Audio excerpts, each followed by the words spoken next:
बृहन्मुंबई महापालिकेच्या नवनियुक्त महापौर रितू तावडे आणि उपमहापौर संजय घाडी यांचे मुख्यमंत्री देवेंद्र फडणवीस आणि उपमुख्यमंत्री एकनाथ शिंदे यांनी पुष्पगुच्छ देऊन अभिनंदन केले। महापौर व उपमहापौर निवडीनंतर दोन्ही नेत्यांनी माध्यमांशी संवाद साधत मुंबईच्या विकासाबाबतची भूमिका स्पष्ट केली। मुख्यमंत्री देवेंद्र फडणवीस म्हणाले की महापौर, उपमहापौर व सर्व पदाधिकारी महापालिकेला योग्य दिशा देतील आणि सामान्य मुंबईकरांची स्वप्ने पूर्ण करण्यासाठी काम करतील। या सभागृहाच्या गॅलरीत मी पहिल्यांदाच बसून कामकाज पाहिले। ऐतिहासिक वारसा असलेल्या या वास्तूमध्ये महत्त्वाच्या सोहळ्याचा साक्षीदार होणे अभिमानाची बाब आहे। उपमुख्यमंत्री एकनाथ शिंदे यांनी सांगितले की मुंबई जागतिक दर्जाचे शहर बनवण्याची आमची भूमिका आहे। हिंदू हृदय सम्राट बाळासाहेब ठाकरे यांच्या जन्मशताब्दी वर्षानिमित्त त्यांचे स्वप्न पूर्ण करण्यासाठी सरकार कटिबद्ध आहे।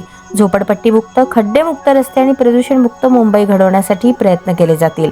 तसेच प्रधानमंत्री नरेंद्र मोदी यांच्या मुंबईला फिनटेक कॅपिटल बनवण्याच्या स्वप्नपूर्तीसाठी शासन काम करेल। महापौर आणि उपमहापौरांच्या निवडीमुळे मुंबई महानगरपालिकेच्या कारभाराला नवी दिशा मिळेल असा विश्वास यावेळी व्यक्त करण्यात आला।